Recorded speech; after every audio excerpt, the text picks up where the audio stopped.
ಗದಗ ಜಿಲ್ಲೆ ಮುಂಡರಗಿ ತಾಲೂಕಿನ ಹತ್ತಿಕಟ್ಟಿ ತಾಂಡಾದಲ್ಲಿ ರಾಶಿ ಮಾಡಿದ್ದ ಮೆಕ್ಕೆಜೋಳ ಬೆಂಕಿಗೆ ಆಹುತಿಯಾಗಿದೆ. ಹತ್ತಿಕಟ್ಟಿ ತಾಂಡಾದ ಗೋಪಿ ಗಣೇಶ್ ಸಹೋದರಿಗೆ ಸೇರಿದ್ದಂತ ಮೆಕ್ಕೆಜೋಳಕ್ಕೆ ಯಾರೋ ಕಿಡಿಗೇಡಿಗಳು ಬೆಂಕಿ ಇಟ್ಟ ಬಗ್ಗೆ ಅನುಮಾನ ವ್ಯಕ್ತಪಡಿಸಲಾಗಿದೆ. ಅಂದಾಜು 1800 ಕ್ವಿಂಟಾಲ್ ಮೆಕ್ಕೆಜೋಳ ಸುಟ್ಟು ಭಸ್ಮವಾಗಿದೆ. ಸ್ಥಳಕ್ಕೆ ದೌಡಾಯಿಸಿದ ಅಗ್ನಿಶಾಮಕ ಸಿಬ್ಬಂದಿ ಬೆಂಕಿ ನಂದಿಸಿ ಹೆಚ್ಚಿನ ಹಾನಿಯನ್ನ ತಪ್ಪಿಸಿದ್ದಾರೆ. ಬೀದರ್ನಲ್ಲಿ ಭ್ರಷ್ಟ ಅಧಿಕಾರಿಗಳಿಗೆ ಬೆಳ್ಳಂಬೆಳಗ್ಗೆ ಲೋಕಾಯುಕ್ತ ಅಧಿಕಾರಿಗಳು ಶಾಕ್ ನೀಡಿದ್ದಾರೆ. ಬೀದರ್ನ ಹುಮ್ನಾಬಾದ್ ಆರ್ಟಿಒ ಕಚೇರಿ ಮೇಲೆ ಲೋಕಾಯುಕ್ತ ದಾಳಿ ನಡೆಸಿದೆ. ಆರ್ಟಿಒ ಕಚೇರಿಯಲ್ಲಿ ಭ್ರಷ್ಟಾಚಾರದ ದೂರುಗಳ ಹಿನ್ನೆಲೆ ಲೋಕಾಯುಕ್ತ ಪೊಲೀಸರು ದಿಢೀರ್ ದಾಳಿ ನಡೆಸಿದ್ದಾರೆ. ಬೆಂಗಳೂರಿನಿಂದ ಬಂದ ವಿಶೇಷ ಲೋಕಾಯುಕ್ತ ಅಧಿಕಾರಿಗಳ ತಂಡದಿಂದ ದಾಳಿ ನಡೆಸಿ ಆರ್ಟಿಒ ಕಚೇರಿಯ ಕಡತ ದಾಖಲೆಗಳನ್ನು ಪರಿಶೀಲನೆ ನಡೆಸಿದ್ದಾರೆ. ರಾಜ್ಯದಲ್ಲಿ ವನ್ಯಜೀವಿಗಳು ಮನುಷ್ಯನ ನಡುವಿನ ಸಂಘರ್ಷ ಪ್ರಕರಣಗಳು ಹೆಚ್ಚಾಗಿವೆ. ಹೀಗಾಗಿ ನಾಗರಹೊಳೆ ಬಂಡೀಪುರದಲ್ಲಿ ಸಫಾರಿ ಬ್ಯಾನ್ ಮಾಡಲಾಗಿದೆ. ಇದರ ಬೆನ್ನಲ್ಲೇ ಇದೀಗ ಬಿಆರ್ಟಿ ಹಾಗೂ ಮಲೆಮಹದೇಶ್ವರ ವನ್ಯಧಾಮ ಸಫಾರಿ ಬ್ಯಾನ್ಗೆ ಒತ್ತಾಯಿಸಿ ರೈತರು ಪ್ರತಿಭಟನೆ ಶುರು ಮಾಡಿದ್ದಾರೆ. ಚಾಮರಾಜನಗರ ಜಿಲ್ಲೆಯ ಹನೂರು ತಾಲೂಕಿನ ಪಿಜಿ ಪಾಳ್ಯದ ಸಫಾರಿ ಕೇಂದ್ರದ ಬಳಿ ರೈತರು ಪ್ರತಿಭಟನೆ ನಡೆಸಿದ್ರು. ಸಫಾರಿಯಿಂದ ಪ್ರಾಣಿಗಳು ಕಾಡು ಬಿಟ್ಟು ನಾಡಿಗೆ ಬರ್ತಿವೆ. ಇದರಿಂದ ಮಾನವ ವನ್ಯಜೀವಿ ಸಂಘರ್ಷಕ್ಕೆ ಕಾರಣವಾಗ್ತಾ ಇದೆ.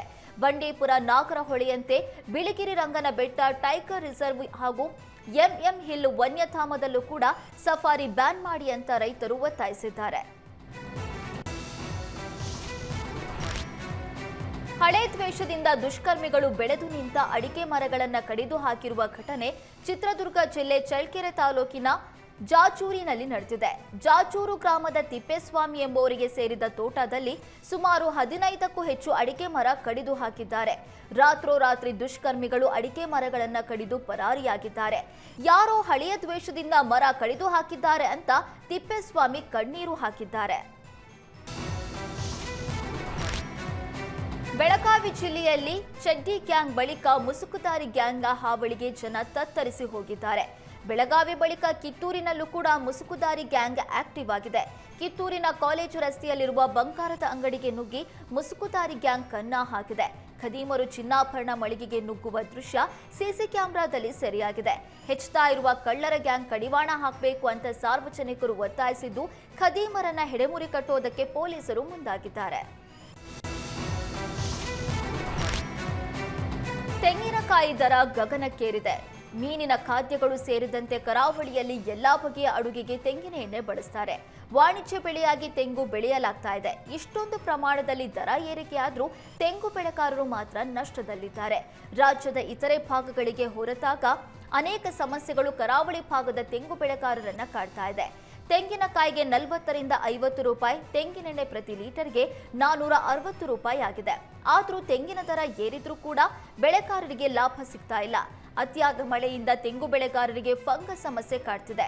ನೆತ್ತರು ಕಾರುವಿಕೆ ರೋಗದಿಂದ ತೆಂಗು ಬೆಳೆ ಬಳಲ್ತಾ ಇವೆ. ವಾಣಿಜ್ಯ ಬೆಳೆಯಾದರೂ ತೆಂಗಿನ ಬೆಳೆಗಾರರು ಸಂಕಷ್ಟದಲ್ಲಿದ್ದಾರೆ.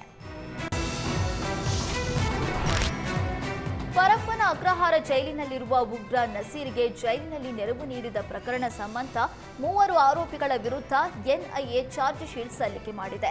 ಲಷ್ಕರ್ ಎ ತೊಯ್ಬಾ ಉಗ್ರರ ಜೊತೆ ಸಂಬಂಧ ಹೊಂದಿದ್ದ ಅನೀಸ್, ಫಾತಿಮಾ, ಚಾನ್ ಪಾಷಾ, ಡಾಕ್ಟರ್ ನಾಗರಾಜ್ ವಿರುದ್ಧ ಚಾರ್ಜ್ ಶೀಟ್ ಸಲ್ಲಿಕೆಯಾಗಿದೆ. ಉಗ್ರನಿಗೆ ಮೊಬೈಲ್ ನೀಡಿ ಸಹಕರಿಸಿದ ಆರೋಪದ ಮೇಲೆ ಚಾರ್ಜ್ ಶೀಟ್ ಸಲ್ಲಿಕೆಯಾಗಿದೆ. 2023 ಜುಲೈ ಬೆಂಗಳೂರು ಪೊಲೀಸರು ದಾಖಲಿಸಿದ್ದ ಪ್ರಕರಣ ಎನ್ಐಎಗೆ ವರ್ಗಾವಣೆಯಾಗಿತ್ತು.